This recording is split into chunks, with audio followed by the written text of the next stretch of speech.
जय श्री राम दोस्तों, कैसे हैं आप। उम्मीद है आप अच्छे होंगे।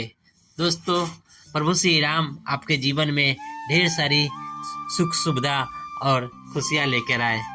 दोस्तों, आज की कहानी मैं सुनाने जा रहा हूँ वो राजा दशरथ की मृत्यु के बारे में है। कृपया ध्यान से सुनिएगा। और कल की कहानी में मैंने सुनाया था कि राजा दशरथ बताते हैं कि श्रवण कुमार का निरपराध कैसे हत्या कर दिया था उन्होंने। चलिए आज आगे बताते हैं। श्रवण कुमार के वृत्तांत को समाप्त करने के पश्चात राजा दशरथ ने कहा, कौशल्या, मेरा अंतिम समय अब निकट आ चुका है। मुझे अब इन नेत्रों से कुछ भी दिखाई नहीं दे रहा है। राम को अब मैं कभी नहीं देख सकूंगा। मेरी समस्त इंद्रियां मुझसे विदा हो रही है। मेरी चेतना शून्य हो रही है। हे राम, हे लक्ष्मण, हे पुत्र, हे सीता, हाय कुलघातनी कैकेयी। कहते कहते राजा दशरथ की वाणी थम गई, श्वास उखड़ गए और उनके प्राण पखेरु उड़ गए। उनके प्राण निकलते ही रानी कौशल्या पछाड़ खाकर भूमि पर गिर पड़ी। सुमित्रा आदि रानियां तथा अन्य स्त्रियां भी सिर पीट कर विलाप करने लगी। समस्त अंतःपुर में करुणाजनक गूंजने लगा। सदैव सुख समृद्धि से भरे रहने वाला अयोध्या दुख का आगार बन गया।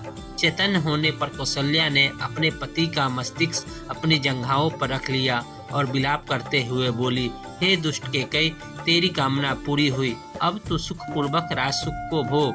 पुत्र से तो मैं पहले ही विलक कर दी गई थी। आज पति का भी वियोग हो गया। अब मेरे लिए जीवित रहने का कोई अर्थ नहीं रहा। कैकेयी की राजकुमारी ने आज कौशल का नाश कर दिया। मेरे पुत्र और पुत्रवधू अनाथों की भांति वन में भटक रहे हैं। अयोध्यापति तो हम सबको छोड़कर चले गए। अब मिथिलापति भी सीता के दुख से दुखी होकर अधिक दिन तक जीवित नहीं रह पाएंगे। हे कैकेयी, तूने 2 कुलों का नाश कर दिया। कौशल्या महाराज दशरथ के शरीर से लिपटकर फिर मूर्छित हो गई। प्रातः काल होने पर रोते हुए मंत्रियों ने राजा के शरीर के तेल के कुंड में रख दिया। राम के वियोग से पूर्व में ही पीड़ित अयोध्यावासियों को महाराज की मृत्यु के समाचार ने और भी दुखी बना दिया। राजा की मृत्यु का समाचार प्राप्त होते ही समस्त व्यथित मंत्री दरबारी मार्कंडेय, मौदल, वामदेव, कश्यप तथा जाबली वशिष्ठ के आश्रम में एकत्रित हुए। उन्होंने ऋषि वशिष्ठ से कहा, हे महर्षि, राज सिंहासन रिक्त नहीं रह सकता, अतः किसी रघुवंशी को सिंहासनधीन कीजिए। शीघ्र अतिशीघ्र अयोध्या के सिंहासन को सुरक्षित रखने का प्रबंध कीजिए, अन्यथा किसी शत्रु राजा के मन में अयोध्या पर आक्रमण करने का विचार उठ सकता है। वशिष्ठ जी ने कहा, आप लोगों का कथन सत्य है। स्वर्गीय महाराज के द्वारा भरत को राज का उत्तराधिकारी घोषित किया ही जा चुका है। अतः मैं भरत को उनके नाना के यहाँ से बुलाने के लिए अभी ही किसी कुशल दूत को भेजने की व्यवस्था करता हूँ। तत्काल राजगुरु वशिष्ठ ने सिद्धार्थ, विजय, जयंत तथा अशोक नंदन नामक चतुर दूतों को बुलवाकर आज्ञा दी कि शीघ्र कैकेयी जाओ और मेरा यह संदेश भरत और शत्रुघ्न को दो कि उन्हें अत्यंत आवश्यक कार्य से अभी अयोध्या बुलाया है। ध्यान रखो कि वहां पर राम, लक्ष्मण और सीता को वन भेजने का और महाराज की मृत्यु का वर्णन कदापि मत करना। कोई भी ऐसी बात उनसे मत कहना जिससे उन्हें किसी अनिष्ट की शंका हो या उनके मन में किसी भी प्रकार के अमंगल का संदेह उत्पन्न हो।